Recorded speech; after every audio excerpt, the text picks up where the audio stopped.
전능하신 하나님, 하나님을 예배하는 이곳에 하늘문을 열어주시고 계시의 영으로 충만하게 하옵소서.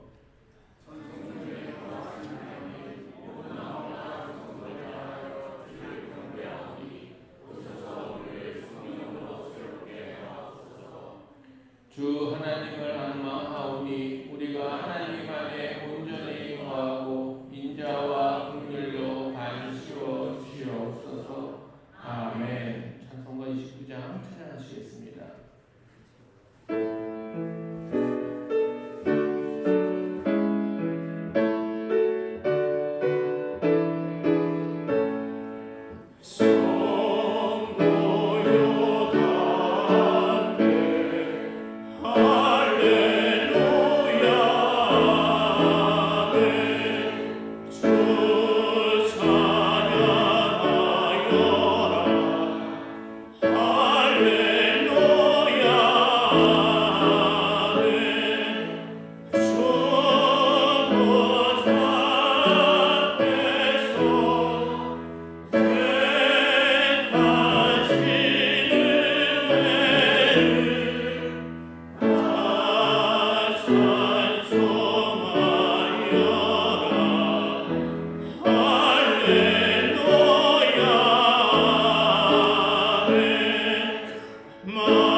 말씀을 교독하겠습니다.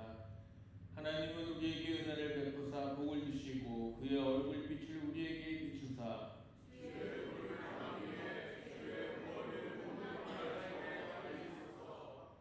하나님이여 민족들이 주를 찬송하게 하시며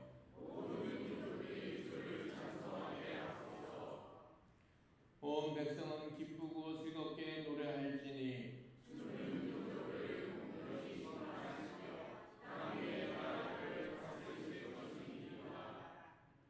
하나님이여 민족들이 주를 찬송하게 하시며 모든 민족으로 주를 찬송하게 하소서.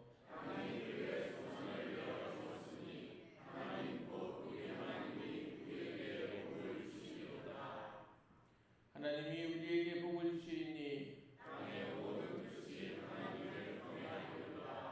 아멘. 모두 자리에 앉으셔서 찬송가 218장 찬양하시겠습니다.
다 같이 기도하시겠습니다.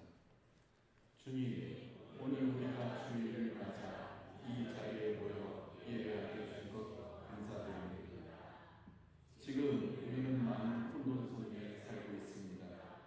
이 길로 가는 것이 옳다, 아니다, 저 길이 맞다. 이러한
은혜로운 찬양 감사합니다.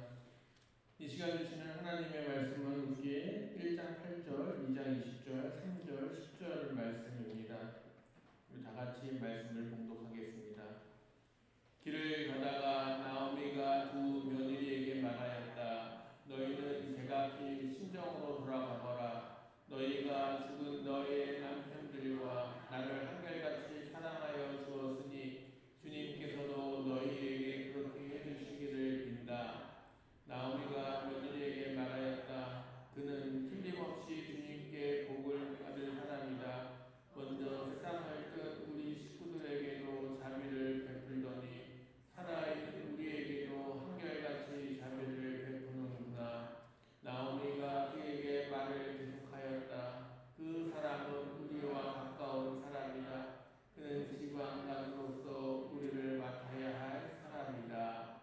보아스가 룻에게 말하였다. 이봐요 룻, 그대는 주님께 복받은 여인이요 가난하든 부유하든 젊은 남자를 따라 강직한데 그렇게 하지 않았으니 지금 그대가 보여준 자력한 마음씨는 이제까지 보여준 것보다 더욱더 값진 것이요. 아멘. 이는 살아계신 하나님의 말씀입니다. 하나님의 말씀은 생명의 말씀이요 날마다 구원의 능력이 되고 치유와 소망과 기쁨이 됩니다. 아멘. 네, 오늘은 장대원 목사님께서 그들의 선택 헤세드로 이해합니다 라는 제목으로 말씀 전해주실 때 큰 은혜와 깨달음을 받는 시간 되시기를 축복합니다.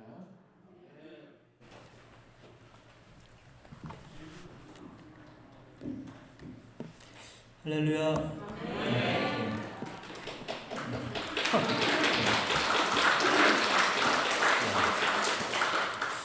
장재현 목사입니다. 여러분 한 주간 평안하셨습니까? 오늘 아침에 일어나서 뉴스를 보니까 안타까운 뉴스가 많이 있더라고요. 또 그 팔레스타인의 무장 세력 하마스가 또 이스라엘을 공격하고 또 이스라엘에서 보복 공격을 하면서 그쪽 지역에 또 많은 사상자가 있다는 그런 뉴스를 접했습니다. 평화의 하나님께서 정말 평화를 이스라엘과 또 팔레스타인 가자 지역에 이렇게 베푸시기를, 하나님의 평화가 임재하시기를 기도하게 됩니다. 저는 성도님들의 기도와 또 넘치는 사랑으로 이처럼 생기 가득한 얼굴로 이 시간 말씀을 좀 전하드리겠습니다. 성도님들의 사랑의 빚진 자의 심정으로 제가 지금 유일하게 할 수 있는 것은 말씀을 준비하고 이 말씀으로 함께 은혜 받는 일임을 믿는 가운데 참 부족하지만 이 자리에 다시 서서 말씀을 전합니다. 저는 개인적으로 오늘 말씀을 준비하면서 회개도 했고요. 또 말씀을 통해 스스로 위로도 받았고요. 또 새롭게 결단도 하게 되었습니다.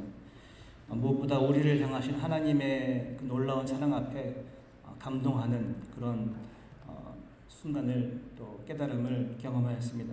바라기는 오늘 이 말씀을 통해서 제가 경험한 이 은혜를 우리 모두가 함께 나누는 그런 귀한 말씀의 시간이 되기를 기도합니다. 오늘 본문은 룻기입니다. 예전에 제가 한강교회에서 성경 공부를 인도할 때 예전에 금요 성경 공부였는데 창세기에서부터 쭉 진행하면서 사실 룻기는 건너뛰었던 기억이 있어요. 보통 이제 사사 시대 이후에 다루고 그리고 이제 마지막 사사가 되는 사무엘과 또 초대 이스라엘의 왕이 되는 사울을 중심으로 사무엘기 상하로 바로 넘어가고 룻기는 마치 그냥 별책 부록처럼 가볍게 읽고 넘어갔던 그런 기억이 있습니다. 한 번도 저는 룻기를 그 말씀의 본문으로 정해서 전했던 적은 없었습니다. 제가 이 룻기에 대해서 관심을 가지고 깊이 들여다보게 된 계기는 캐나다에서 이제 제가 머물면서 함께 성경 공부하는 모임이 있어요. 그 모임에서 이 룻기를 공부하면서부터입니다. 사진을 좀 보시면은 저희 성경 공부하는 모임인데요. 격주로 모여서 2주에 한 번씩 모여서 성경의 한 부분을 정해서 약 1시간 반에서 2시간 동안 말씀도 나누고 또 삶도 나누고 또 서로 중보기도하는 그런 시간을 갖습니다. 맨 오른쪽 사진 계속 보시죠. 그래서 이 사진들은 이제 한 공부가 끝나면 보통 이제 같이 저녁을 각자 준비해 와서 포트락으로 그래서 같이 나누는 그런 식사의 어떤 자리입니다. 네, 다음 사진도 좀 보실게요. 이게 저희 집에서 모였던 성경 공부고요. 옆에 이제 장르상고 뒤에 계신 분은 한국 분들이세요. 이성훈 집사님, 조은영 집사님 한국 분들이시고 저 정면에 뒤에 있는 여자분은 이제 중국 여대생인데 나이가 굉장히 젊어요. 19살. 그런데도 불구하고 항상 성경 공부 모임에 나와서 열심히 같이 공부하는 그런 친구입니다. 그 옆에 계신 분은 캐나다 선교사님이시고 일본에서 한 10년 정도 선교 생활을 하시다가 지금은 캐나다 선교국에서 일하고 계시고 그 옆에 계신 분은 이제 패트리샤와 부부인데 저기 패트리샤는 페루에서 왔고 밥은 캐나디안인입니다. 그리고 그 외에 아까 사진에 있었지만 여기는 없지만 이제 우간다에서 오신 또 부부도 있고 그래서 이렇게 많지 않은 인원이지만 함께 모여서 성경 공부를 지금 한 2년째 같이 하고 있습니다.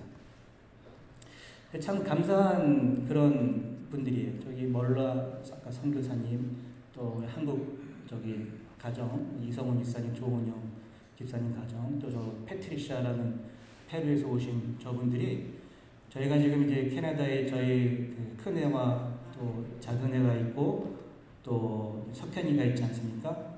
네, 그 아이들을 위해서 돌아가면서 저녁을 매번 이렇게 준비해서 갖다 주기도 하고 있습니다. 약 4달에 걸쳐서 저희가 룻기를 공부했는데요. 그 당시에 새로 알게 된 히브리어 단어가 하나 있습니다. 그 단어가 바로 헤세드라는 단어인데요. 그 당시에는 그냥 이런 단어가 있구나 하고 넘어갔는데 이번에 말씀을 준비하면서 이 단어가 정말 중요한 단어이고 우리가 하나님을 이해하는 데 있어서 정말 핵심적인 단어임을 깨닫게 되었습니다. 그래서 여러분 제 설교가 항상 어떻습니까? 항상 길죠. 설교 항상 길고 지루한데 이 헤세드라는 단어는 여러분 오늘 기억하시면 될 것 같아요. 네. 설교를 제가 크게 3부분으로 오늘 구성을 했는데 이 헤세드에 관한 부분 첫 번째 부분이고 두 번째 부분은 이제 룻기 본문 자체이고 세 번째 부분은 말씀의 적용 또 적용과 어떤 결론 이렇게 되겠습니다.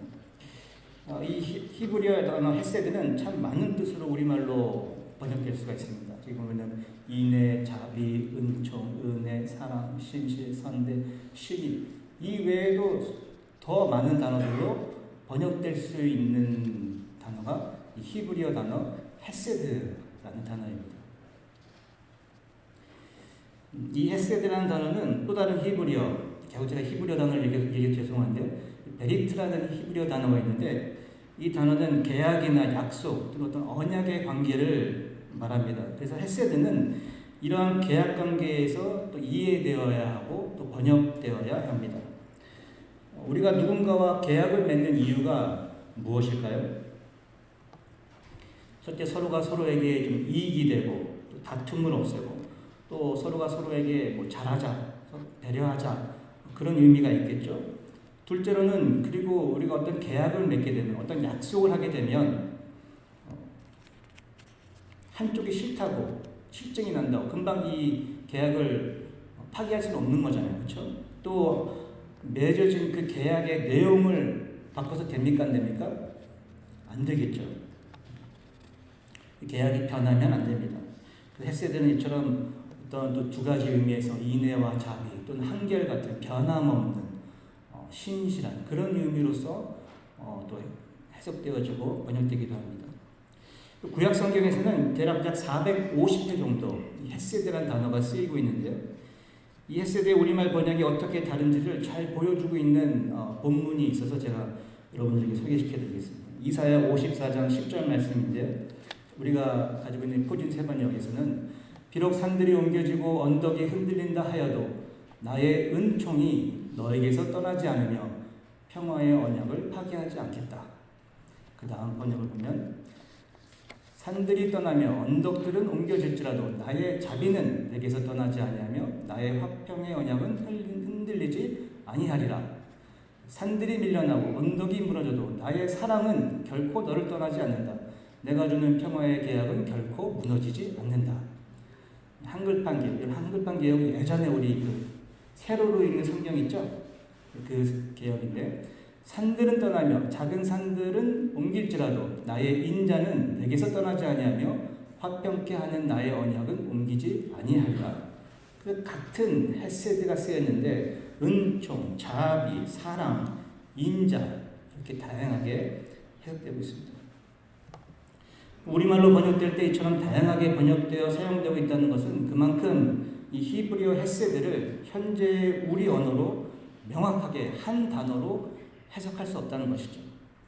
우리 말뿐만이 아니라 영어도 마찬가지입니다. 영어 성경에서도 이 헤세드를 mercy, loving kindness, steadfast love, loyal love와 같이 아주 다양하게 번역되고 있는 것을 볼 수가 있습니다.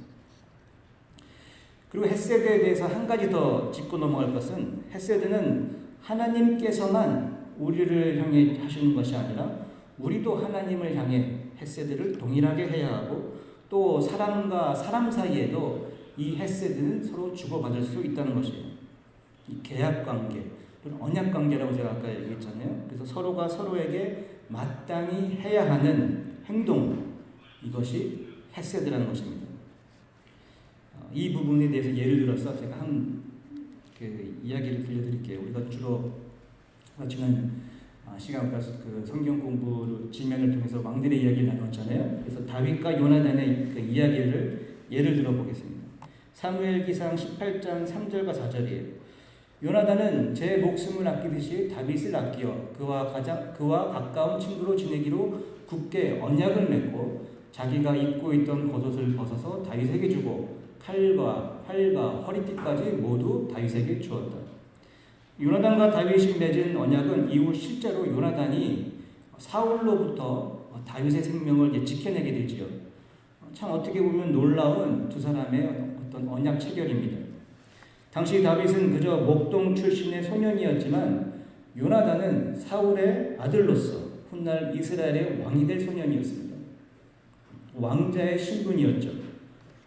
그런 요나단이 자신의 정체성을 말해주는 겉옷과 칼과 활과 허리띠까지 모두 다윗에게 주었다는 것은 우리의 상식으로는 이해하기 쉽지 않은 그 같은 요나단의 선택이었다는 것입니다. 그런데 요나단만 이해할 수 없는 선택을 한 것은 아닙니다. 다윗도 우리의 상식으로는 이해할 수 없는 선택을 하게 됩니다. 시간이 흘러 사울이 죽고 요나단도 죽었을 때 다윗이 다음과 같이 말합니다. 하루는 다윗이 물었다. 사울의 집안에 살아남은 사람이 있느냐? 요나단을 보아서라도 남아있는 자손이 있으면 잘 보살펴주고 싶구나. 사울의 후손은 다윗의 왕가에 언젠가는 위협이 될 수 있는 그 같은 존재였겠죠. 근데 다윗은 그렇게 생각하지 않았다는 것입니다. 우리가 알고 있는 흔한 왕가의 역사에서 우리가 사극을 보면 어떻습니까? 항상 그 남은 왕자들은 유배를 보내거나 사약이 내려지죠. 근데 다윗은 그렇게 생각하지 않았다는 것이에요. 다윗은 요나단의 아들 무비보셋이라는 인물을 찾게 됩니다. 이제는 두 다리를 모두 절개되어 불구의 몸으로 살아가고 있던 그에게 다윗이 말합니다. 다윗이 그에게 말하였다. 겁낼 것 없다. 내가 너의 아버지 요나단을 생각해서 내게 은총을 베풀어 주고 싶다. 너의 할아버지 사울 임금께서 가지고 계시는 토지를 너에게 모두 돌려주겠다. 그리고 너는 언제나 나의 식탁에서 함께 먹도록 하여라. 다윗이 무비보셋에게 은총을 베풀어 주고 싶다. 이 은총이 헤세드입니다. 다윗이 무비보셋에게 헤세드를 베풀어 주고 싶다는 것이에요. 그냥 재물만을 주는 것이 아니라 다윗의 아들과 같이 똑같은 사랑으로 무비보셋을 보살펴 주고 싶다는 것이에요. 실제로 그렇게 하였습니다. 이런 상황에서 무비보셋이 말합니다. 무비보셋이 엎드려 아뢰었다. 이 종이 무엇이기에 죽은 개나 다름없는 저를 임금께서 이렇게까지 돌보아 주십니까? 자, 여기에 이제 헤세드의 핵심적인 내용이 있는 것입니다. 언약은 다윗과 누가 맺었죠? 요나단이 맺은 것이었죠. 무비보셋은 이 언약과 아무런 상관이 없는 사람이었죠. 하지만 무비보셋에게까지 이 헤세드가 이루고 있다는 것이에요. 자, 하나님께서 아브라함과 언약을 맺으셨죠. 창세기 12장 1절과 2절입니다. 주님께서 아브라함에게 말씀하셨다. 너는 내가 살고 있는 땅과 내가 난 곳과 너의 아버지의 집을 떠나서 내가 보여주는 땅으로 가거라. 내가 너로 큰 민족이 되게 하고 너에게 복을 주어서 내가 크게 이름을 떨치게 하겠다. 너는 복의 근원이 될 것이다. 아브라함이 갈대아 우르를 떠나 가나안 땅으로 향했을 때 그의 나이 75이었습니다. 하나님께서 약속하신 것은 땅을 주시고 아직 그에게 자녀가 없었지만 큰 민족이 될 것을 약속하셨고 더 나아가 그에게 넘치는 복을 약속하셨습니다. 시간이 흘러서 아브라함이 죽고 이삭이 죽고 야곱의 때에 야곱이 다음과 같이 고백하는 장면이 있습니다. 창세기 32장 9절과 10절 말씀입니다. 야곱은 기도를 드렸다. 할아버지 아브라함을 보살펴 주신 하나님, 아버지 이삭을 보살펴 주신 하나님, 고향 친족에게로 돌아가면 은혜를 베푸시겠다고 저에게 약속하신 주님, 주님께서 주님의 종에게 베푸신 이 모든 은총과 온갖 진실을 이 종은 감히 받을 자격이 없습니다. 제가 이 요단강을 건널 때 가진 것이라고는 지팡이 하나뿐이었습니다만 이제 저는 이처럼 두 무리나 이루었습니다. 하나님께서 베푸신 모든 은총을 야곱이 받을 자격이 없었다고 고백하고 있죠. 하나님께서 그럼에도 불구하고 야곱에게 이 은총, 이 헤세드를 부어주신 것은 아브라함과의 언약이 있었기 때문이라는 것입니다. 자, 야곱만이 자격이 없었을까요?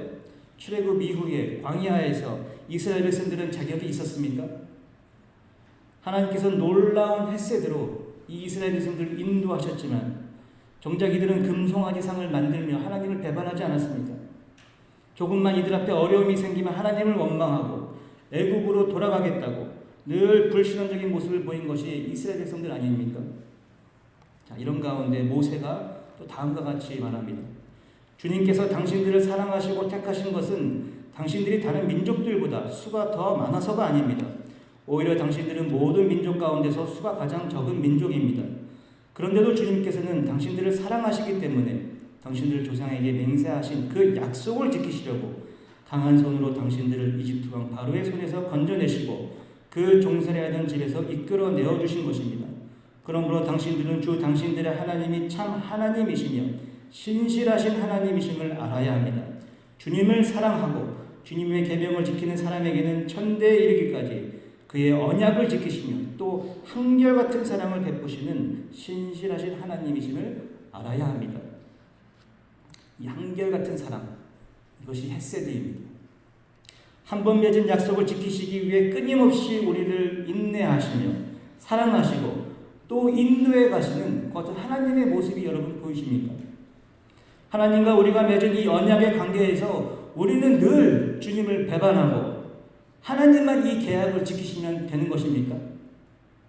하나님의 마음이 드러나는 성경의 기록이 있습니다. 호세아 6장 6절에 내가 바라는 것은 변함없는 사랑이지 변함없는 사랑이 헤세드입니다. 제사가 아니다. 불살라 바치는 제사보다는 너희가 나 하나님 알기를 더 바란다. 또 미가서 6장 8절입니다. 너 사람아 무엇이 착한 일인지를 주님께서 이미 말씀하셨다. 주님께서 너에게 요구하시는 것이 무엇인지도 이미 말씀하셨다. 오로지 공의를 실천하며 인자를 사랑하며 또 헤세드입니다. 인자를 헤세드하며 겸손히 내 하나님과 함께 행하는 것이 아니냐. 하나님은 우리도 주님을 향해 헤세드의 마음으로 다가오기를 기다리고 계십니다. 변함없는 사랑으로 우리를 사랑해 주시는 하나님은 우리도 변치 않는 그 사랑으로 내가 처음 경험했던 그 사랑으로 주님을 끝까지 사랑하기를 바라고 계신다는 것입니다. 자, 여기까지가 이제 첫 번째 설교 첫 번째 부분 헤세드에 관한 부분입니다. 두 번째 부분 오늘 본문에 대해서 이제 이야기를 나누고자 합니다. 자, 룻기 1장 1절이에요. 사사시대에 그 땅에 기근이 든 일이 있었다. 그때 유다 베들레헴 태생의 한 남자가 모압 지방으로 가서 임시로 살려고 아내와 두 아들을 데리고 길을 떠났다. 이 1절의 말씀은 룻기를 이해하는 데 있어서 꽤 중요한 단서들을 전하고 있습니다. 먼저 룻기의 배경이 사사시대라는 것과 이 사사시대에 기근이 들었다는 것이죠. 사사시대는 어떤 시대입니까? 사사기 21장 25절 말씀입니다. 그때에는 이스라엘에 왕이 없었으므로 사람들은 저마다 자기의 뜻에 맞는 대로 하였다. 사사시대는 이처럼 하나님의 뜻이 아닌 내 마음대로 살아가던 시기였습니다. 계속해서 반복되는 흐름이 있죠. 고난 가운데 이스라엘 백성들이 하나님께 부르짖으면 하나님께서 사사를 세우셔서 이스라엘 백성들을 구원해 주십니다. 구원받은 이스라엘 백성들은 얼마 지나지 않아 하나님을 배신하게 되고 그러면 하나님께서 다시 이들을 심판하십니다. 사사기의 내용은 하나님의 심판, 또 구원, 또 이스라엘 백성들의 배신, 또 심판, 구원, 배신 이와 같은 주제가 계속해서 반복되는 것이 사사기의 어떤 주제이고 흐름입니다. 자, 그리고 이제 룻기에 등장한 여러 인물들이 있는데 룻기에 나누기 앞서서 잠깐 이 이름들에 대해서 잠깐 짚어보고 넘어가겠습니다. 이 엘리멜렉은 나오미의 남편인데 엘리멜렉은 나의 하나님이 왕이시다라는 뜻을 가지고 있어요. 이름의 뜻입니다. 나오미는 기쁨, 룻은 친구, 오정, 보아스는 그에게 능력이 있다 이런 뜻이 있죠. 자, 엘리멜렉 나오미의 남편이죠. 이 왕이 없던 시대에 이 사사 시대에 나의 하나님이 왕이시다. 이 얼마나 좋은 이름입니까? 기근이라는 어려운 환경이 이 가정에 찾아왔을 때 엘리멜렉이 하나님의 일하심을 잠잠히 기다렸으면 얼마나 좋았을까요? 근데 엘리멜렉은 그 이름답지 않게 기근이 들자마자 자기 뜻에 따라 약속의 땅, 언약의 땅을 떠나 모압으로 이동하게 됩니다. 우리가 성경의 기록과 또 우리의 삶 속에서 하나님의 일하심이 가장 왕성하게 일어나는 때가 여러분 언제인지 아십니까? 첫째가 바로 주님의 복음이 전해질 때입니다. 그래서 선교와 전도 사역에서 하나님의 일하심과 기적이 풍성하게 일어납니다. 둘째가 바로 기근이 들거나 내 앞에 어떤 어려운 상황이나 환경이 펼쳐질 때 이때도 하나님의 일하심과 기적이 왕성하게 일어나는 때입니다. 누군가에게는 기근이 될 수도 있고 누군가에게는 갑작스럽게 찾아온 질병이 될 수도 있고 누군가에게는 사랑하는 사람과의 이별로 인한 아픔이 될 수도 있고 또 누군가에게는 경제적인 어려움이 될 수도 있고 또 누군가에게는 관계에서 오는 어떤 갈등과 상처가 될 수도 있습니다. 중요한 것은 이 어려움에 직면하게 될 때 예기치 않은 고난을 내가 마주하게 될 때 나는 결코 혼자가 아니라 하나님이 함께 계시고 하나님께서 현재 나를 위해 일하고 계신다는 것이에요. 엘리멜렉은 이 기근이 쉽게 끝날 것 같지 않아서 모압 땅으로 이동했죠. 하지만 1장 6절 말씀을 보면은 모압 지방에서 사는 동안에 나오미는 주님께서 백성을 돌보셔서 고향에 풍년이 들게 하셨다는 말을 듣고 두 며느리와 함께 모압 지방을 떠날 차례를 차렸다. 이처럼 주님께서 주님의 백성을 우리들을 돌보십니다. 기근에서 풍년으로 회복되게 하십니다.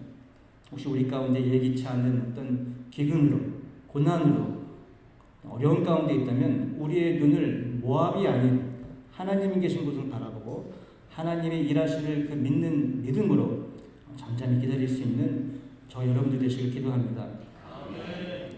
아니 문제는 모압 땅으로 이주한 지 얼마 지나지 않아 나오미의 남편 엘리멜렉이 죽고 또 나오미의 두 아들이 각자 모압 여인과 결혼을 하였지만 10년이 되는 그 시절 동안 시간에 이 두 아들마저 세상을 떠나게 되었다는 것이죠. 자, 이때 나오미의 심정이 어땠을까요? 나오미가 하나님을 원망하지는 않았을까요? 룻기 1장 20절입니다. 나오미가 그들에게 대답하였다. 나를 나오미라고 부르지들 마십시오.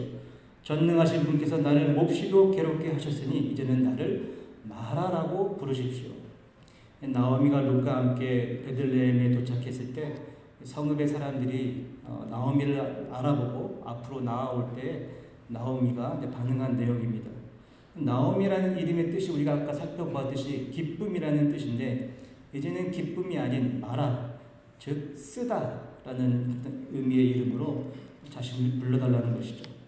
그러나 나오미의 지난 과거의 아픔들이 그녀를 몹시도 괴롭게 하였음에도 불구하고 나오미가 끝까지 붙들고 있는 것이 있었습니다.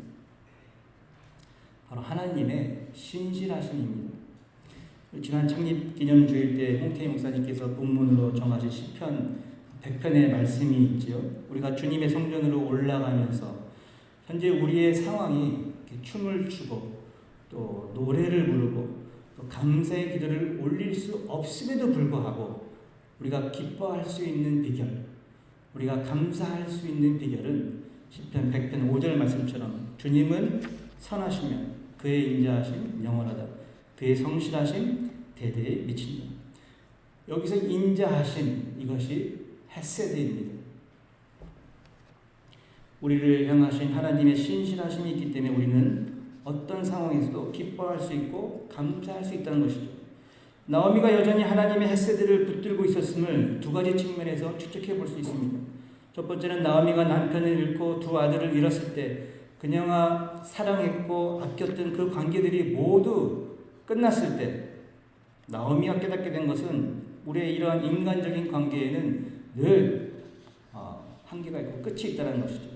그러나 내 삶의 끝까지 나와 함께 하시며 관계하시는 분이 계신데 그분이 바로 나의 주님이시라는 것입니다.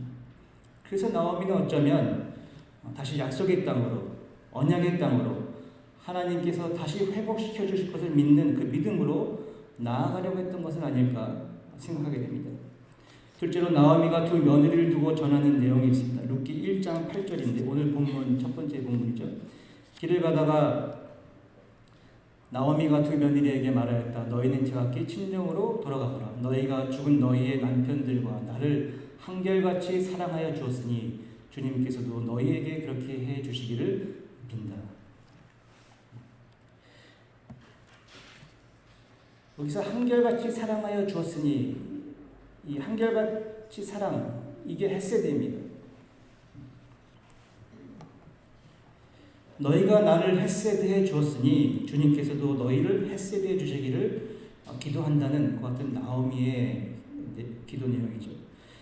제가 나오미의 입장에서 생각해 볼 때 이제는 모압 출신의 두 며느리밖에 남지 않은 상황에서 그냥 우리의 어떤 상식적으로 현실적으로 생각해 보게 되면은 이제는 아무도 없는 베들레헴에 가는 것보다는 남편과 또 아들들이 묻혀 있는 이 모압 땅에서 남은 여생을 이 두 며느리의 섬김을 받으며 함께 사는 것이 그리고 육신적으로는 더 편한 것은 아닌가라는 그 같은 생각도 하게 되었습니다. 하지만 나오미의 선택은 베들레헴으로 다시 되돌아가는 것이었고 두 며느리마저 각자 새로운 인생을 살 것을 당부하며 그렇게 홀로 떠나는 것이 나오미의 선택이었습니다. 8절의 기록을 보면 두 며느리가 나오미에게 헤세드해 주었다고 기록하고 있죠. 저는 두 며느리만 나오미에게 헤세드해 주었다고 생각하지 않습니다. 헤세드는 계약, 언약의 어떤 관계에서 오는 것이기에 한쪽이 일방적인 것이 아니죠. 나오미, 즉 시어머니의 헤세드가 먼저 있었기에 두 며느리의 헤세드도 있었을 것이다. 전 나오미는 남편을 잃고 두 아들을 먼저 보내는 아픔과 상처, 모든 희망을 잃어버린 그 같은 여인이지만 그녀에게는 여전히 며느리들을 향한 이 헤세드의 마음이 있었다는 것입니다. 이 두 며느리가 아무런 희망이 없는 자신을 따라 타지로 간 것보다는 마치 두 며느리를 친딸대하듯이 그들이 새로운 인생, 새로운 희망을 가지고 그들의 고향에서 이 모압 땅에서 새롭게 가정을 꾸리며 행복하게 살기를 기도해주는 그런 어머니의 모습을 나오미가 보여주고 있는 것입니다. 나오미의 선택보다 더 이해하기 어려운 선택을 한 사람은 며느리 룻입니다. 나오미는 간곡하게 3번이나 말합니다. 돌아가라. 내 딸들아 돌아가라. 제발 돌아가라. 그래서 며느리 중에 한 명인 오르바는 마지못해 울면서 모압으로 돌아갑니다. 근데 룻은 끝까지 시어머니 나오미 곁에 있고자 합니다. 룻기에서 가장 유명한 본문 말씀인데 룻기 1장 16절입니다. 그러자 룻이 대답하였다. 나더러 어머니 곁을 떠나라거나 어머님을 뒤따르지 말고 돌아가라고는 강요하지 마십시오. 어머님이 가시는 곳에 나도 가고 어머님이 머무시는 곳에 나도 머무르겠습니다. 어머님의 결례가 내 결례이고 어머님의 하나님이 내 하나님입니다. 끝까지 시어머니 나오미를 따라 베들레헴으로 가고자 하는 이 룻의 선택을 여러분은 어떻게 보십니까? 여러분이라면 그냥 이방인도 아니고 당시의 모압 출신들은 성경에 따르면 이스라엘 백성들에게 저주받을 족속, 상대하지 말아야 할 어떤 민족들로 성경에 기록되고 있는데 룻은 왜 굳이 나오미를 따라 이 모든 것이 낯선 자신이 환영받지 못할 것을 알면서도 이스라엘로 가고자 했을까요? 저는 룻이 시어머니 나오미를 따라 나섰다기보다는 나오미의 하나님, 즉 헤세드의 하나님을 믿는 믿음으로 따라 나섰다고 봅니다. 어머님의 결례가 내 결례이고 어머님의 하나님이 내 하나님입니다. 이 고백 속에서 스스로 야훼 하나님의 언약 백성으로 살기로 결단하며 나아가는 그 같은 룻의 모습을 우리가 볼 수 있는 것입니다. 룻의 출신은 모압이지만 그의 신앙은 이미 지극히 이스라엘의 딸과 같은 모습을 보여주고 있다는 것입니다. 그렇다면 이 모압 출신의 여인 룻이 이러한 신앙을 누구에게서 영향을 받았겠어요? 그 어머니 나오미겠죠. 나오미의 두 아들, 우리가 아까 언급하지는 않았지만 두 아들의 이름은 말론과 기론인데 이 두 아들은 모압에 사는 10년 새 모두 병들어 죽었습니다. 자녀가 병들면요, 그 자녀보다 부모가 더 기도를 많이 합니다. 제가 병드니까요, 저보다 두 분 목사님이 더 기도를 많이 하세요. 더 찬양합니다. 밤마다 기도하고 찬양하세요. 그래서 그 아픈 당사자보다 그 부모가, 그 아내가 더 기도하고 더 부르짖으며 간절하게 기도하게 됩니다. 제가 현재 그 모습을 보고 있어요. 남편을 잃고 두 아들이 모두 병들었을 때 나오미가 얼마나 간절하게 하나님께 기도하며 부르짖었을까요? 아들들을 향한 나오미의 그 기도와 헌신적인 그 헤세드의 사랑을 룻이 그대로 경험하였겠죠. 비록 자신의 남편을 잃었지만 룻은 그래도 나오미를 통해 하나님을 경험하게 되었다는 것입니다. 그래서 우리의 이성적인 판단으로는 이해할 수 없는 그 같은 룻의 선택이지만 이미 헤세드의 하나님께서 그녀의 걸음걸음을 인도하고 계시기에 룻의 선택은 믿음의 선택이요, 은혜 받은 자의 선택이요, 회복의 시작이 되는 선택이었음을 우리는 성경의 이야기를 통해 깨닫게 되는 것입니다.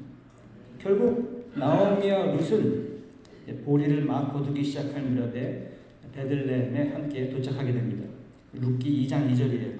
어느 날 모압 여인 룻이 나오미에게 말하였다. 밭에 나가볼까 합니다. 혹시 나에게 잘 대하여 주는 사람을 만나면 그를 따라다니면서 떨어진 이삭을 주울까 합니다.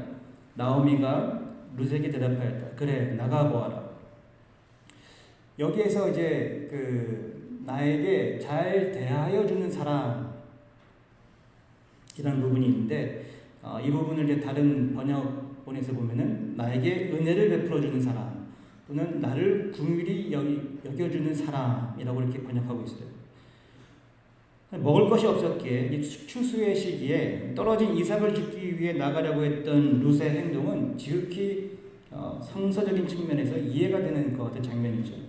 룻은 모압 여인이었지만 이미 하나님의 말씀, 하나님의 율법을 정확하게 이해하고 있었다는 것을 볼 수가 있어요. 신명기 24장 19절 말씀인데요. 당신들이 밭에서 곡식을 거둘 때 곡식 한 묶음을 잊어버리고 왔거든 그것을 가지러 되돌아가지 마십시오. 그것은 외국 사람과 고아와 과부에게 돌아갈 몫입니다. 그래야만 주 당신들의 하나님이 당신들이 하는 모든 일에 복을 내려 주실 것입니다. 이와 같은 것을 이미 룻이 알고 있었다는 것이죠. 자, 이 추수의 시기에는 세 부류의 작업이 이루어졌다고 해요. 맨 앞에서 곡식을 내는 사람들이 있었고, 그리고 이 베어진 곡식단을 묶는 사람들이 있었고, 그리고 묶여진 이 곡식단을 이제 운반하는 사람들이 있었다고 해요. 이 모든 이 세 부류의 사람들은 이제 그 밭에 고용된 정식 같은 일꾼들이었습니다. 그리고 그 외에 사람들이 있었는데 맨 뒤에서 이 같은 모든 작업이 끝난 뒤에 그 밭에 들어와서 이제 뒤따라오면서 이삭을 줍는 사람들, 정식 일꾼들이 아닌 그 시대의 나그네와 과부와 같은 어떤 약자들이었습니다. 종종 밭이 크다 보니 약자들을 향한 폭력 사태도 일어나고 이들이 안전하지 않은 경우가 많았음을 룻기 본문에서도 쉽게 발견하게 됩니다. 룻기 2장 8절과 9절의 말씀을 보면 보아스가 룻에게 말하였다. 여보시오 세대 내가 하는 말을 잘 들으시오. 이삭을 주우려고 다른 밭으로 가지 마시오. 여기를 떠나지 말고 우리 밭에서 일하는 여자들을 바싹 따라다니도록 하시오. 우리 일꾼들의 곡식을 거두는 밭에서 눈길을 돌리지 말고 여자들의 뒤를 따라다니면서 이삭을 줍도록 하시오. 젊은 남자 일꾼들에게는 덱을 건드리지 말라고 단단히 일러두겠소. 목이 마르거든 주저하지 말고 물단지에 가서 젊은 남자 일꾼들이 길어다가 둔 물을 마시도록 하시오. 사실 룻의 입장에서 이삭을 줄 수 있다는 것 자체가 은혜이죠. 집을 나서기 전에 이제 나오미에게 얘기했던 것처럼 정말 자신을 이렇게 헤세드하게 봐주는 사람, 나를 긍휼히 봐줄 사람, 나를 좀 이렇게 나에게 은혜를 베풀어줄 사람, 나에게 잘 대해주는 사람이 있다면 이라는 어떤 그 같은 소망이 있는 상태에서 룻이 나갔는데 그 소망을 이루어주고 있는 사람을 이 룻이 우연히도 만나게 되었다는 것이죠. 그 사람이 바로 보아스입니다. 일을 마치고 집에 들어왔을 때 이 보아스에 대해서 나오미가 다음과 같이 말합니다. 나오미가 며느리에게 말하였다. 그는 틀림없이 주님께 복받을 사람이다. 그 사람은 먼저 세상을 뜬 우리 식구들에게도 자비를 베풀더니 살아있는 우리에게도 한결같이 자비를 베푸는구나. 나오미가 그에게 말을 계속하였다. 그 사람은 우리와 가까운 사이다. 그는 지방관으로서 우리를 맡아야 할 사람이다. 여기서 이제 한결같은 자비, 이 부분도 헤세드입니다. 그래서 헤세드를 베푸는 사람이 이 보아스였다는 것이죠. 지금까지 우리가 좀 말씀을 나누면서 예로 나누었던 성경의 인물들, 아까 잠깐 그 왕들의 이야기에서 다윗과 요나단, 또 룻기의 주인공들 룻과 나오미, 지금까지 나누면서 제가 전하고자 했던 공통점이 무엇입니까? 헤세드 맞습니다. 근데 제가 설교를 준비하면서 좀 이렇게 하나의 연결고리를 찾고자 했던 것은 그 이해할 수 없는 선택이라는 거예요. 그냥 우리가 보통 살아가면서 우리의 상식과 우리의 현실적인 판단으로는 그런 선택을 하지 않는 것이 더 좋은데 왜 그 사람들은, 성서의 이 인물들은 이러한 선택을 했을까? 거기에 제가 초점을 맞춰서 오늘 설교를 쭉 준비한 거거든요. 그래서 이 룻기에 나오는 주인공들도 마찬가지. 나오미는 왜 이런 선택을 했고, 룻은 왜 이런 선택을 했고, 보아스는 왜 이런 선택을 했는가? 다윗과 요나단은 왜 그런 선택을 했을까? 거기에는 항상 이 헤세드라는 것이 있었다는 것이에요. 우리의 생각으로 이해할 수 없는 그런 선택을 하게끔 한 것이 바로 이 헤세드였다는 것이에요. 자, 그래서 우리가 방금 살펴봤듯이 이 보아스에게도 이 헤세드가 있음을 좀 살펴봤잖아요. 한결같은 자비를 베푸는 사람, 그게 보아스였다는 것이네요. 자, 그럼 보아스는 어떤 결정을 할까요? 자, 나오미는 보아스가 우리의 지방간이라고 말합니다. 이 지방간의 다른 번역본의 표현은 기업을 물을 자입니다. 기업 물을 자.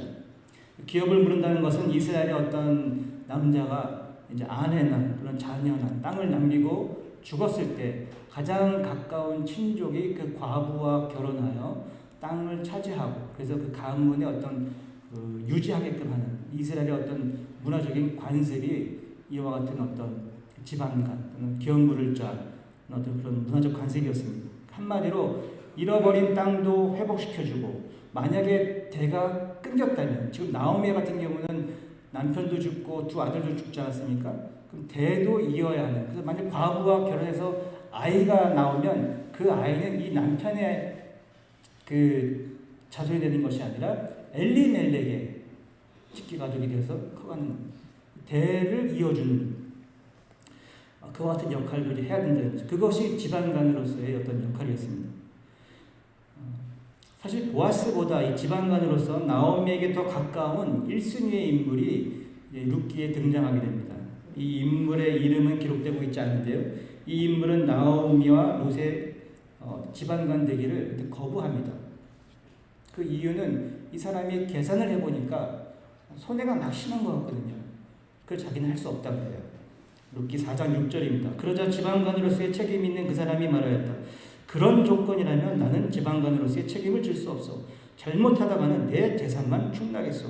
나는 그 책임을 질 수 없으니 당신이 내가 져야 할 지방간으로서의 책임을 지시오. 이 사람 다음 순위가 보아스였거든요. 근데 똑같은 조건이지만 보아스는 이제 이 지방간으로서의 책임을 다하겠다는 그 같은 선택을 합니다. 그가 단순히 헤세드를 베푸는 사람이기 때문만은 아니었어요. 자, 오늘 그 룻기 본문 마지막 부분 3장 10절이죠. 보아스가 룻에게 말하였다. 이봐요 룻, 그대는 주님께 복받을 여인이요 가난하든 부유하든 젊은 남자를 따라 감색한데 그렇게 하지 않으니 지금 그대가 보여준 가득한 마음씨는 이제까지 보여준 것보다 더욱더 값진 것이요. 여기서 저 가득한 마음씨, 저것이 또 헤세드입니다. 다른 번역에서는 인애라고도 번역되어 있고 또는 효심, 효성이라고도 번역되고 있어요. 그래서 보아스가 말하는 룻의 갸륵한 마음씨,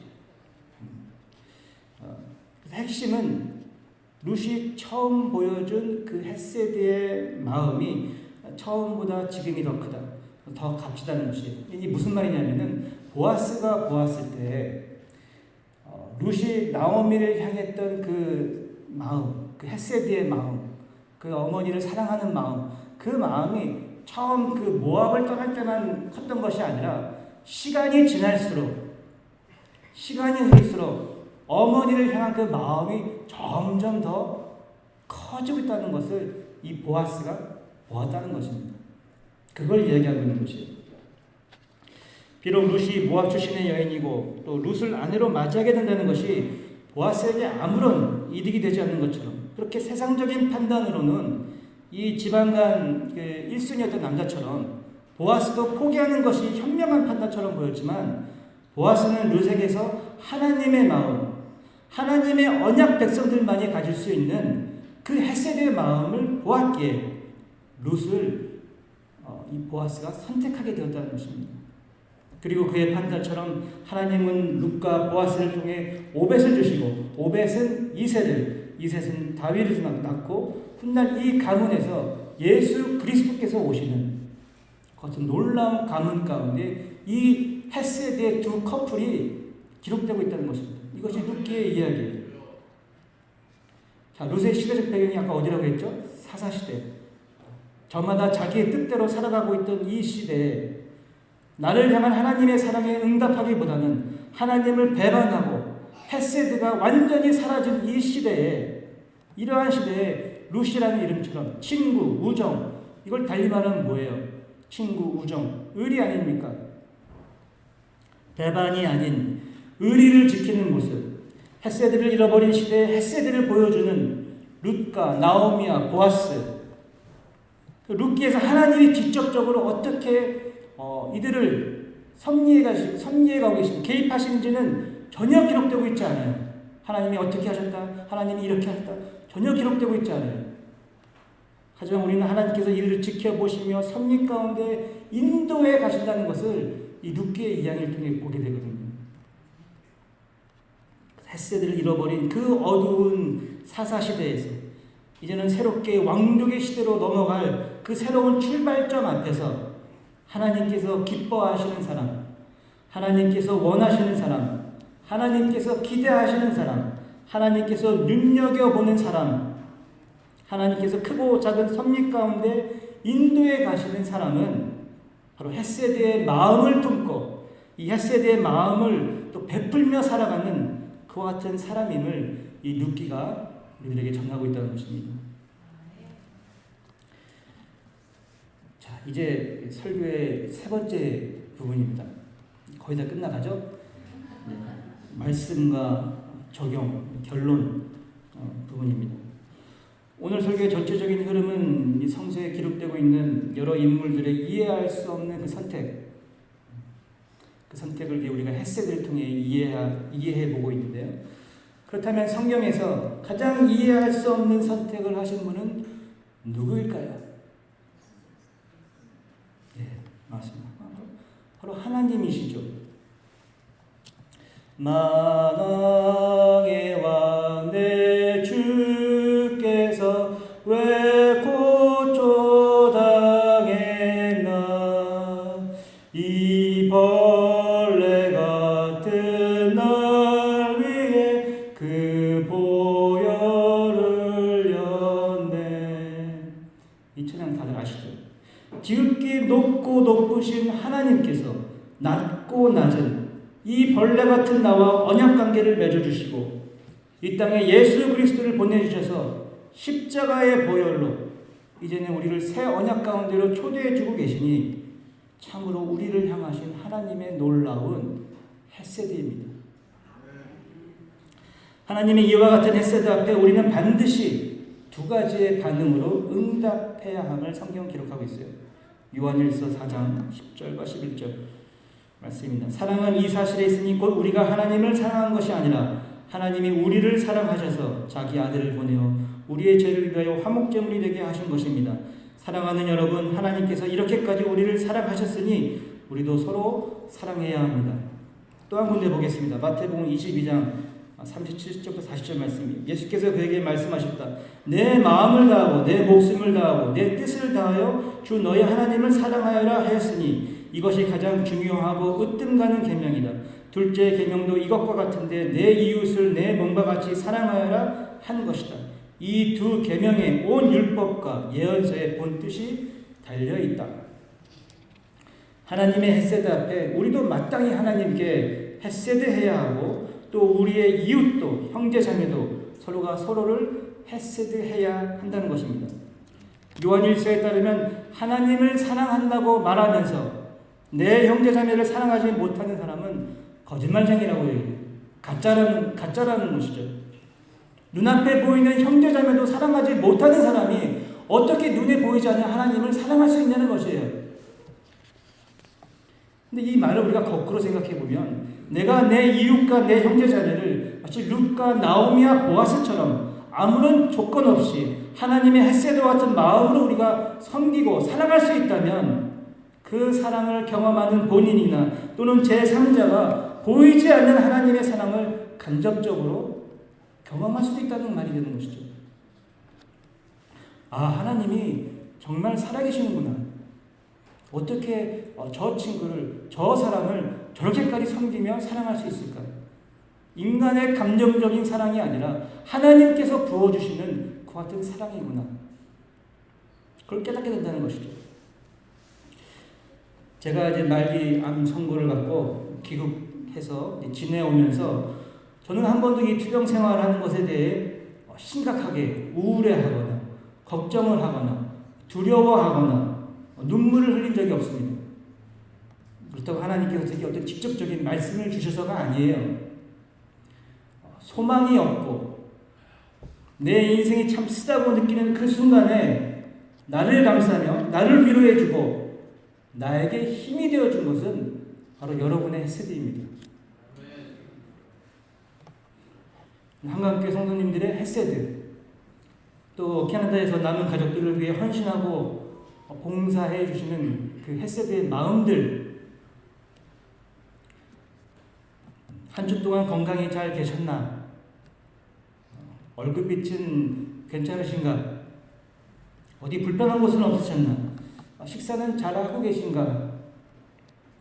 저를 향한 성도님들의 그 눈길과 또 그 작은 배려의 몸짓을 통해 성도님께서 저에게 베푸시는 그 헤세드를 저는 경험합니다.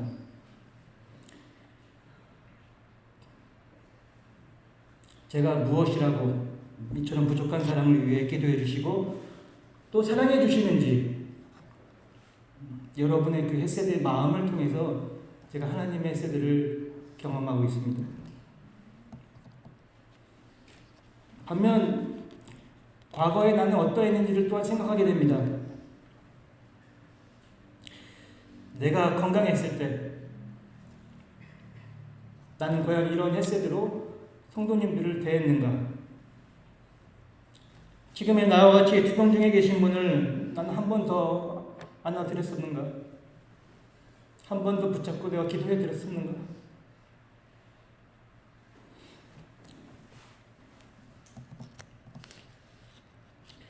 이 헷세대는 참 행동으로 드러나는 것인데 나는 참 말뿐이지 아니었는가? 나는 행동했었는가? 참 주님 앞에 회개하며 그 남은 여생 결단하며 나아갑니다. 주님, 이제는 헷세대를 경험한 자답게 헷세대를 베푸는 사람이 되고 싶습니다. 주님, 저를 도와주세요. 세상 사람들이 어리석은 선택이라고 말해도 헷세드가 드러나는 그와 같은 선택을 할 수 있는 믿음과 용기를 허락하여 주세요. 라고 기도합니다. 우리가 이처럼 하나님을 향하여 헷세드 해야 하고 우리의 이웃을 향하여 헷세드를 베풀며 나아가고자 할 때 놀라운 하나님의 일하심이 거기서 또한 드러나게 됩니다. 우리가 인생을 살아가면서 누군가 내 편이 되어줄 때 참 큰 위로와 감동을 경험하지 않습니까? 길거리를 걷다가 누군가와 분쟁이 있었을 때 지나가는 어떤 모르는 사람이 내 편을 들어주기만 해도 참 그렇게 위안이 되고 힘이 되는데 만약 하나님께서 만왕의 왕 되신 하나님께서 내 편이 되어주신다면 우리가 인생을 살면서 얼마나 든든할까요?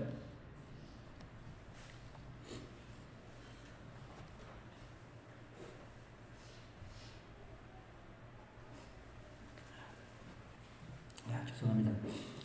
그 아내분들이 밖에서 어떤 이제 뭐 속상한 일을 경험하고 집에 와서 남편들에게 뭐 이런저런 이야기할 때 있지 않습니까? 여보, 밖에서 이런 사람을 만났어 하면서 막 얘기를 하죠. 근데 보통 남편들이 이렇게 가만히 듣고 있다가 아내가 이제 뭐 이런 일을 경험했다고 하는데 가만히 듣고만 있으면 되는데 남편들은 보통 뭐라고 합니까? 얘기 들어보니까 당신이 잘못한 건 아닌데 당신도 원인 제공을 좀 했네. 그렇게 말하는 남편들이 아직 있습니까? 그렇게 말하면은 아내한테 한 소리 듣고 바로 이제 뭐 분리수거하러 나가야 되죠. 괜히 소신껏 말했다가 남편이 아니라 남의 편이 되죠. 이런 남의 편이 아니라 언제나 내 편, 항상 내 말에 귀 기울여주고 나를 평가하지 않고 언제나 나를 위로해주고 나에게 늘 힘이 되어주는 내 편이 있습니다. 로마서 8장 31절 32절 말씀인데요. 하나님이 우리 편이시면 누가 우리를 대적하겠습니까? 자기 아들을 아끼지 않으시고 우리 모두를 위하여 내주신 분이 어찌 그 아들과 함께 모든 것을 우리에게 선물로 거저주지 않으시겠습니까? 하나님이 여러분의 편이 되십니다. 그러나 앞서 우리가 헷세드에 대하여 나누었듯이 하나님께서 우리의 편이 되시려면 우리가 먼저 하나님과의 언약관계에 들어가야 합니다. 문제는 구약성경에서 뭐 에덴 동산에서의 아담과의 언약, 노아와의 언약, 아브라함과의 언약, 또 모세와 시내산에서의 언약, 다윗 왕과의 언약, 이 모든 구약의 언약들은 다 깨졌어요. 하나님은 늘 신실하셨으나 이스라엘 백성들의 배반으로. 그래서 하나님은 예레미야 선지자를 통하여 새 언약을 말씀하시게 됩니다. 그때가 오면 내가 이스라엘 가문과 유다 가문에 새 언약을 세우겠다. 나 주의 말이다. 이것은 내가 그들의 조상의 손을 붙잡고 이집트 땅에서 데리고 나오던 때에 세운 언약과는 다른 것이다. 내가 그들의 남편이 되었어도 그들은 나의 언약을 깨트려 버렸다. 나 주의 말이다. 그러나 그 시절이 지난 뒤에 내가 이스라엘 가문과 언약을 세울 것이니 나는 나의 율법을 그들의 가슴 속에 넣어주며 그들의 마음판에 새겨 기록하여 나는 그들의 하나님이 되고 그들은 나의 백성이 될 것이다. 나 주의 말이다. 예수님께서 제자들과 최후의 만찬을 하시면서 떡을 떼신 후에 잔을 나누어 주십니다. 잔을 나누어 주시면서 예수님께서 말씀하시기를 누가복음 22장 20절이죠. 이 잔은 너희를 위하여 흘리는 내 피로 세우는 새 언약이다. 새 언약은 옛 언약과 구별됩니다. 우리가 보통 옛 언약이라 하면 이제 시내산에서 모세가 받은 그 두 돌판의 언약을 이야기합니다. 이 옛 언약을 통해서 이스라엘 백성들은 하나님의 백성들이 되었고 하나님은 이스라엘 백성들의 하나님이 되셨습니다. 하나님은 이 언약 관계를 부부의 관계로 비유하고도 계십니다. 그러나 신부된 이스라엘 백성들은 신랑되는 하나님을 배반하고 우상 숭배를 하며 그같이 불륜을 저지르는 것 같은 모습으로 나아가게 되죠. 언약의 관계, 신뢰가 완전하게 깨어지게 됩니다. 그렇지만 하나님은 끝까지 인내하시며 계속해서 여러 선지자들을 보내시며 이스라엘 백성들이 돌아오게 되기를 기다리시죠. 이 시대에 이러한 상황을 잘 기록하고 있는 것이 또한 호세아 선지자의 기록입니다. 하나님께서는 이스라엘 백성들과의 깨어진 이 관계를 회복시키시기 위하여 마음의 결정을 하시고 옛 언약을 조금 손보거나 이렇게 조금 업그레이드하는 게 아닌 완전히 새로운 언약, 새 언약을 선포하십니다. 옛 언약은 두 돌판에 기록되었지만 새 언약은 우리 마음속에 기록된다고 성경은 기록하고 있어요. 돌판에 기록된 것은 깨어질 수도 있고 누군가 가져갈 수도 있고 낡아서 희미하게 보일 수도 있지만 마음에 기록된 말씀은 깨어질 수도 없고 누군가 가져갈 수도 없고 낡지도 않습니다. 영원히 남아있는 언약이 새 언약입니다. 이 새 언약은 예수 그리스도께서 십자가에서 흘리신 보혈로 완성이 되는 것입니다. 예수님의 십자가 사역과 예수님의 부활하심과 이제는 예수님이 나의 주인 되심을 믿고 고백하는 사람, 이 사람은 이제 옛 언약이 아닌 새 언약의 백성이 되는 줄로 믿습니다. 이러한 새 언약의 백성이 되는 과정이 있어야 합니다. 우리가 새 언약의 백성이 되었을 때 로마서 8장 35절과 38절 말씀입니다. 누가 우리를 그리스도의 사랑에서 끊을 수 있겠습니까? 환난입니까? 공고입니까? 박해입니까? 굶주림입니까? 헐벗음입니까? 위협입니까? 또는 칼입니까? 나는 확신합니다. 죽음도 삶도 천사들도 권세자들도 현재일도 장래일도 능력도 높음도 깊음도 그 밖에 어떤 피조물도 우리를 우리 주 예수 그리스도 안에 있는 하나님의 사랑에서 끊을 수 없습니다. 그 누구도 그 무엇도 각 사람을 향한 하나님의 이 헤세드에서 끊을 수 없다는 것이에요. 여러분을 향한 하나님의 헤세드는 끊을 수 없는 사랑입니다. 반드시 이루어지는 사랑입니다. 무조건적인 사랑입니다. 변치 않는 한결같은 사랑입니다. 영원한 사랑입니다. 저는 오늘 말씀을 예레미야가 3장 말씀으로 마무리하려고 합니다. 같이 읽어도 좋을 것 같아요. 같이 읽겠습니다. 시작. 내가 겪은 그 고통, 쓴 쑥과 쓸개짓 같은 그 고난을 잊지 못한다. 잠시도 잊을 수 없으므로 울적한 마음을 거눌 길이 없다. 그러나 마음속으로 곰곰이 생각하며 오히려 희망을 가지는 것은 주님의 한결같은 사랑이 다함이 없고 그 긍휼이 끝이 없기 때문이다. 주님의 사랑과 긍휼이 아침마다 새롭고 주님의 신실이 큽니다. 나는 늘 말하였다. 주님은 내가 가진 모든 것, 주님은 나의 희망.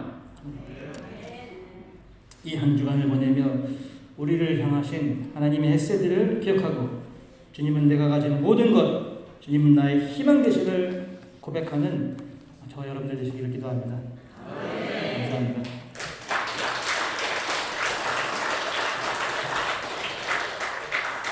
네, 누르는 말씀 감사합니다. 찬송가 300찬양 보시면서 준비하신 인물을 하나님께 봉헌하겠습니다.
드신 예물 중에 감사 제목들 나누도록 하겠습니다. 장정 목사님, 사모님 하임 가정에서 이 모든 것이 하나님의 은혜입니다. 감사 제목을 드리셨습니다. 일순위 할머니, 유집사님, 범사에 감사 예물을 드리셨습니다. 손영민 이나라 집사님, 하나님이 하임과 함께 예배드림을 감사합니다. 소창석 김준성 선생님께서 드리셨습니다. 정창순 집사님, 범사에 감사 예물을 드리셨습니다. 우리 최성구 청년이 동생 최규현이 생일을 맞아서 감사 헌금 드리셨습니다.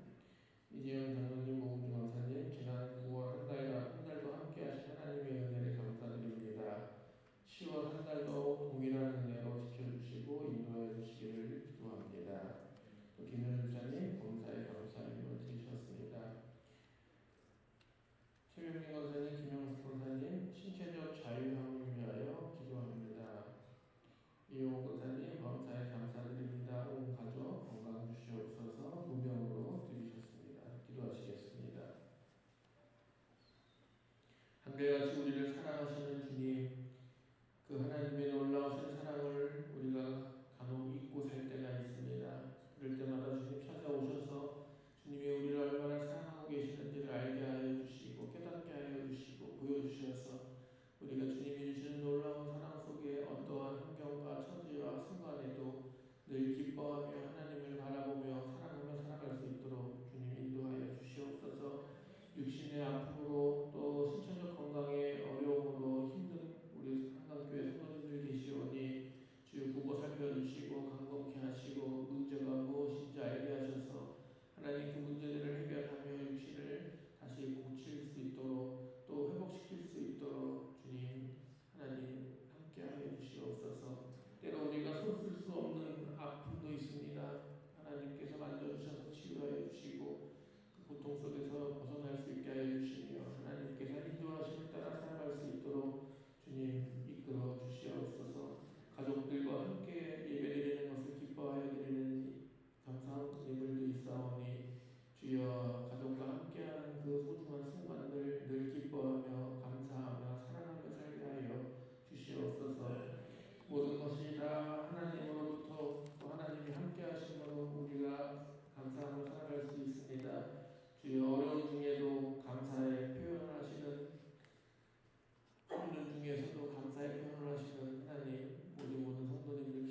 있습니다. 근데 우리 장정 목사님께서 설교를 아주 많이 잘 길게 해주셔가지고 이번에는 아주 간략하게 해야 될 것 같습니다. 그래서 우리 어르신들은 먼저 가서 식사하셔도 괜찮을 것 같고요. 우리 집사님 원사님들은 잠깐만 제가 최대한 빠른 임원회를 끝내도록 하겠습니다. 그래서 한 5분 안에 끝내도록 할 테니까 잠깐만 자리에 앉아주시면 감사하겠습니다. 저랑 장춘식 목사님께서 다음 주에 주일 예배를 마치고 라오스 강의를 갑니다. 이번에는 좀 더 발전된 모습들을 위해서 저도 같이 가는데 같이 가시는 저뿐만 아니라 다른 목사님들 두 분도 같이 가시는데 향후 라오스 선교를 위해서 더 좋은 길이 열릴 수 있었으면 좋겠습니다. 제가 또 장 목사님하고 기차 타고 여행도 하러 갔다 와야 되는데 장 목사님 처음 가시고 하나님만 의지하고 갔다 와야겠죠. 그래서 기차 타고 갔다 오는데 오고 가는 걸음도 잘 지켜주시기 기도해 주시면 감사하겠습니다. 네,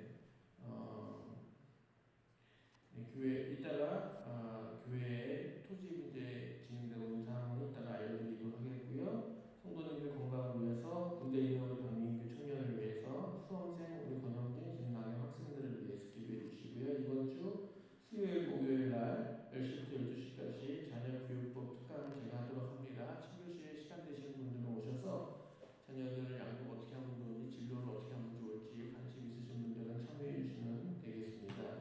29일 주일날 오후 1시에 이 금식을 해야 되기 때문에 건강검진을 하려고 하는데 1시에 할 수 있으면 최대한 빠른 시간 안에 건강검진을 하려고 합니다. 피검사로 암과 질병을 체크해 볼 수 있는 시간인데 비용이 한 대략 20만 원을 생각하면 된다고 하십니다. 좀 많이 조금 저희가 한 50% 할인을 해서 해드리는 것에도 불구하고 비용이 좀 상승을 해서 이번에는 한 20만 원 정도 비용이 든다고 합니다. 혹시 받으실 분들 교회 살 때 한꺼번에 받으실 분들은 미리 저한테 말씀해 주시면 준비하도록 하겠습니다. 네, 자리에 일어나셔서 결단하신 화성찬양 부르신 후 축도로 예배를 마치도록 하겠습니다. 잠잠히 하나님만 바라보게 하시는 하나님, 전쟁과 기아, 질병과 기후변화로 인한 재난, 편견과 언제때 차별과 폭력의 혼란 속에서도 하나님의 나라와 그 의가 우리를 통해 실현되도록 일하신 하나님을 묵상하며 주여 내가 여기 있사오니 나를 보내셔서 기도하오니 언제나 하나님의 뜻 한가운데를 힘차게 걸어가도록 성령께서 우리를 도와주시옵소서. 아멘.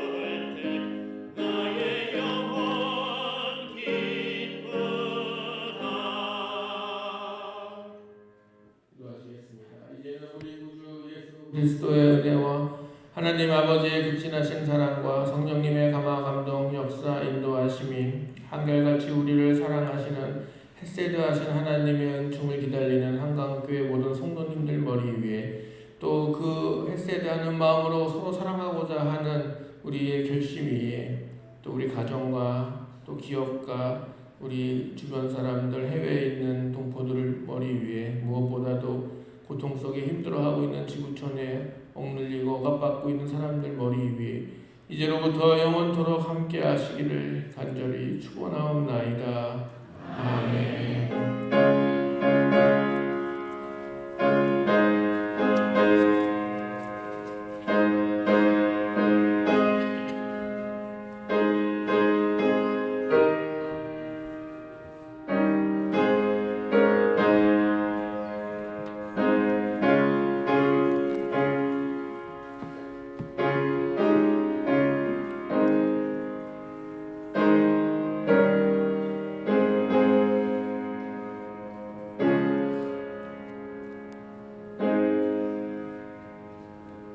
네, 예배를 마치